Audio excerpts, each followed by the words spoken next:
Umaga po sa ating lahat. This public hearing of the Senate Committee on Women, Children, Family Relations, and Gender Equality is hereby resumed. Before we go further, I'd like to acknowledge the presence of Senator Raffy Tulfo. Salamat, Sen. Raffy, Thank you, for ma'am. being here. Thank you. And shortly, we will be joined by Senate President Sherwin Gatchalian and I believe online, Senator Bongo. So I will acknowledge them as they arrive.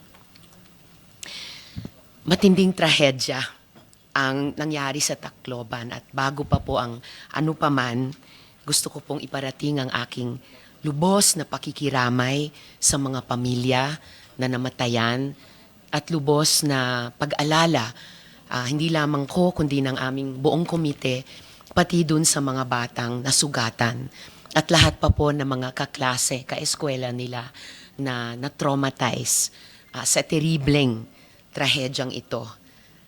Wala pong pwedeng pumuno sa na-suffer ng mga magulang ni Chris Lawrence at ni Joyancy o Yancy kung tinatawag siya sa kanyang pamilya at ni Ayesa.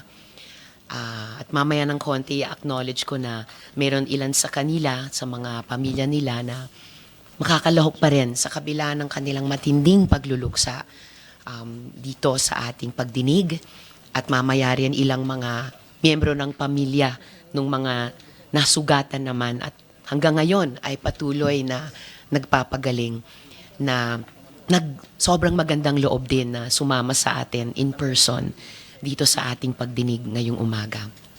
Lubos po kaming lahat na nakikiramay, lubos po kaming nagdarasal para sa hustisya, para sa lahat. Nagdarasal po kami para sa maagang at ganap na paggaling ng mga nasugatan at lalong nakataya ang komiteng ito na moving forward, mas proteksyonan ng ating buong gobyerno at ng ating buong lipunan ang ating mga bata laban sa ganitong klaseng karahasan at mga masasamang puwersang kumikilos sa palibot nitong mga karahasang ito. Alam nating lubhang masakit ang pinagdaraanan nila ngayon, itong mga pamilya nila.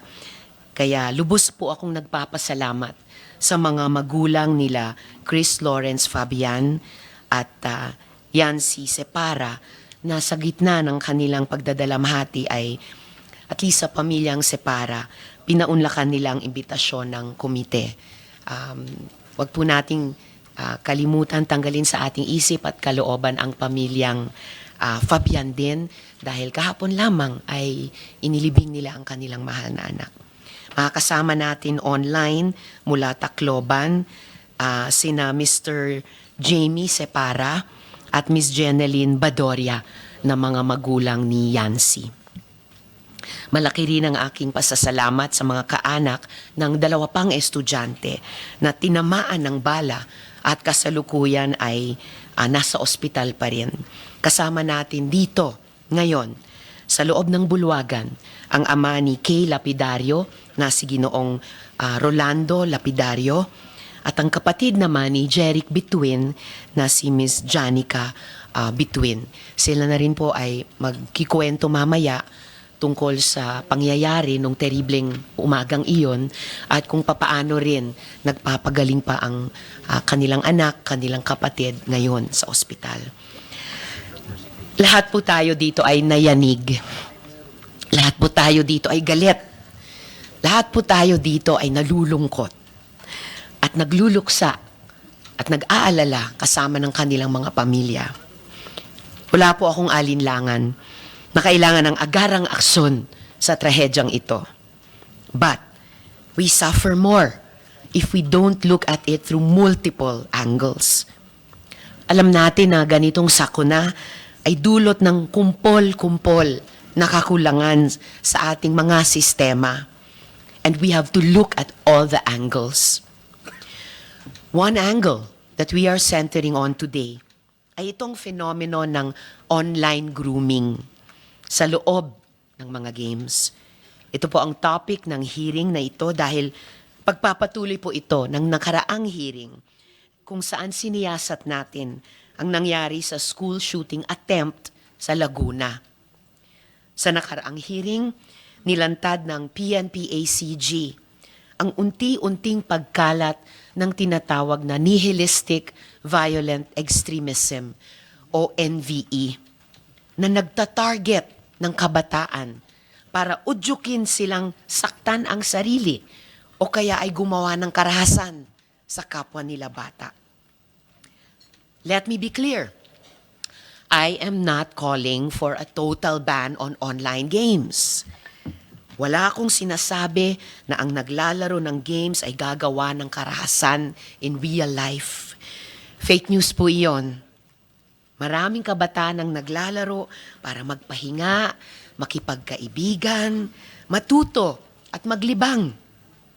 Malinaw po sa akin, hindi games o gaming community ang kalaban.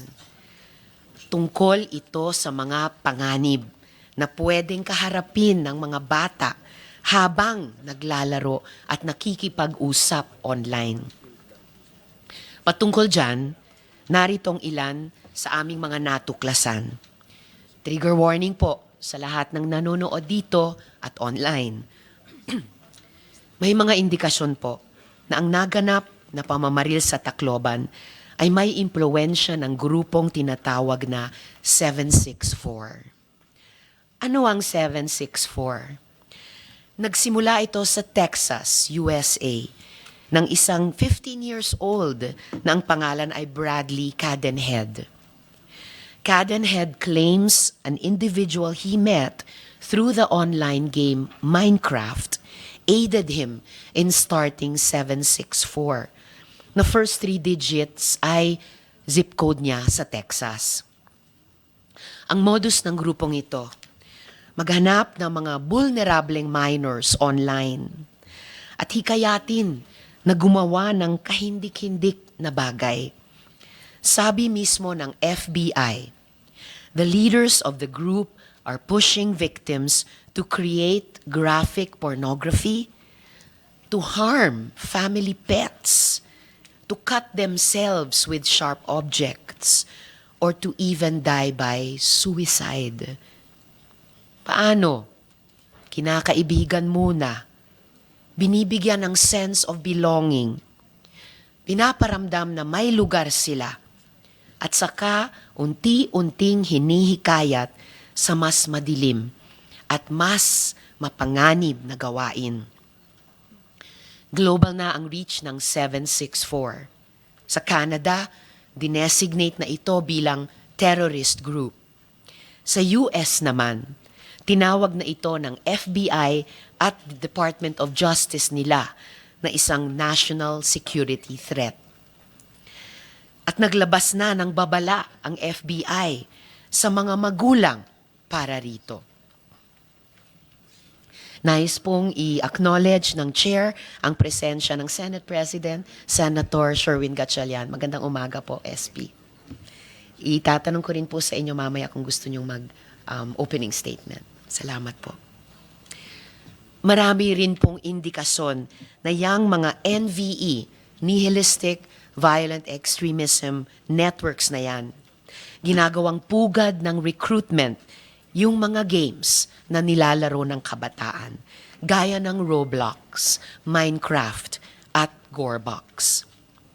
Sa loob ng grupo, may mga materyales tungkol sa sextortion o yung pananakot gamit ang mga sexual images. Meron din tungkol sa paggawa ng armas o eksplosibo at iba pang mapanganib na gawain. Ang mahirap nito, kung hindi nararamdaman ng bata sa totoong buhay ang respeto at pagtanggap o belonging, ang mga puwang na iyan ay pinupunuan ng mga masasamang online community nang may mabigat na kapalit sa pagsunod, sa pananakit, at minsan sa karahasan. Base sa reports ng independent investigators, nakita ang Facebook profile na ito na sinasabing gawa ng isa sa Tacloban suspect na si Elias Nash. Sa profile niyang ito, makikita na suot niya ang KMFDM shirt. Yung banda na KMFDM is not involved in 764, but many members of communities like 764 use that shirt para magbigay-pugay sa Columbine killer. Iisa lang ang Facebook friend at ayon sa ating source, ito ang dummy account rin ni Elias Nash na may pangalang Date LARPing. Pagkatapos ng barilan, nagpost ng comments sa page na ito ang tila mga miyembro ng parehong grupo. Makikita ang sinasabi ng mga miyembro ng grupo na sumusuporta sa ginagawa niya. Sa comment ng isang Sedik Riazanov, sinabi, "Na-edit na kita boy sa TikTok. Make sure na delete mo ang Discord, Reddit, Telegram para walang evidence mahanap." Itong Sedik Riazanov rin ang pinaghihinalaang adult groomer ng mga batang ito.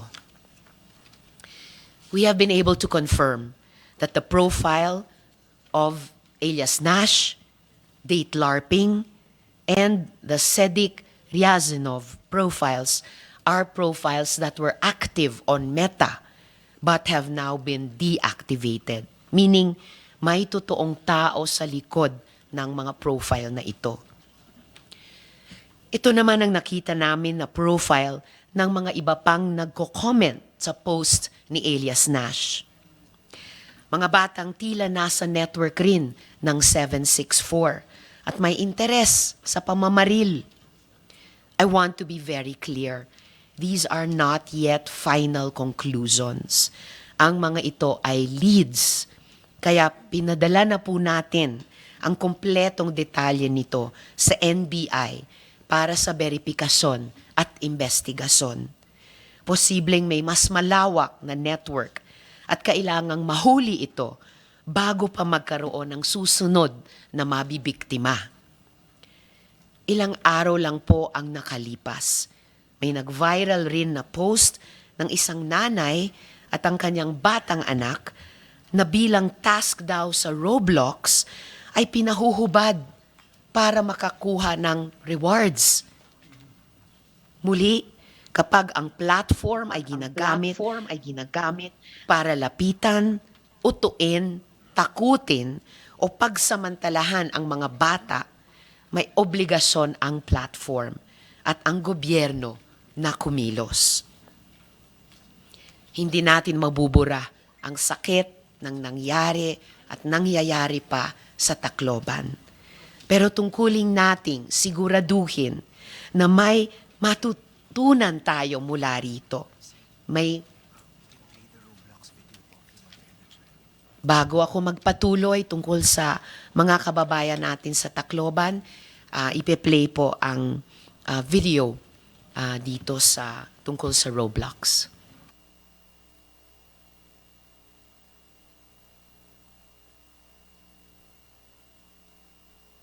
Hubad ka ng shorts mo. Tapos,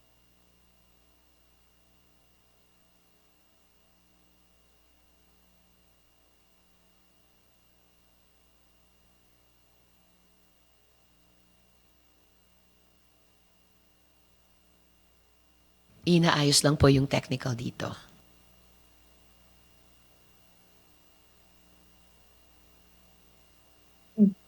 hubad ka ng shorts mo. Tapos, nag-run ka, di ba? Paano yun? Bakit ka naghubad nung short mo? Bakit? Napatas sa akin. Ha? Napatas. Task mo. Saan mo task? Sa Roblox? So, meron kang task sa Roblox na anong pinapagawa sa'yo?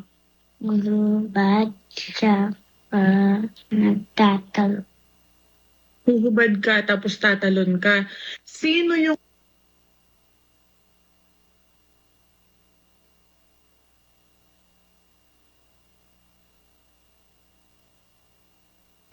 Muli kapag may ganyang pagsasamantala sa mga bata, may obligasyon talaga ang gobyerno na kumilos.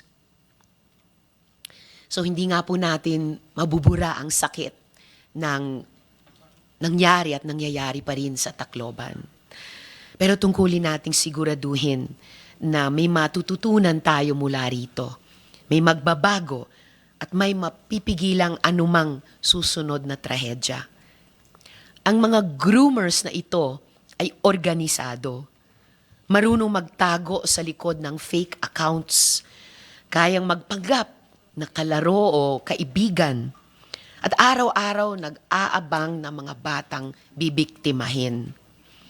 Harapin po natin na hindi pwedeng mag-isa ang ating mga magulang at ating mga guro sa pagharap sa teribleng problemang ito.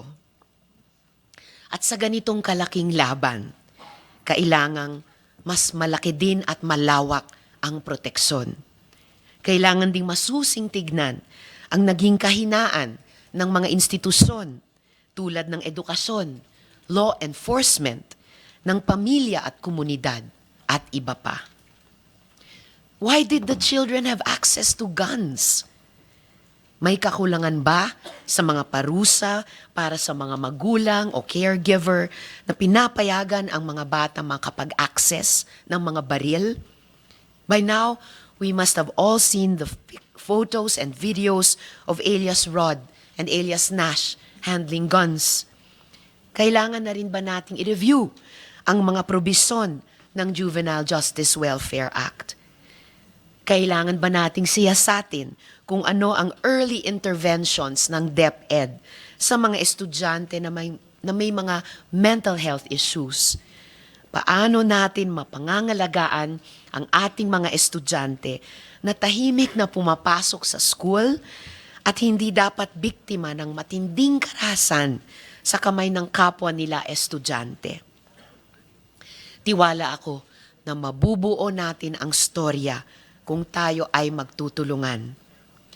Kailangan natin ng tamang regulasyon para siguruhin na sapat ang gabay at proteksyon sa kabataan online. Kapag may warning signs, dapat may kikilos bago pa maging breaking news. Kapag may groomer o recruiter na lalapit sa bata, dapat may haharang bago pa may masirang buhay. At pag mangyari yan, lahat ay kailangang suriin ng gobyerno. Di na po dapat maulit ito. Magsimula na po tayo.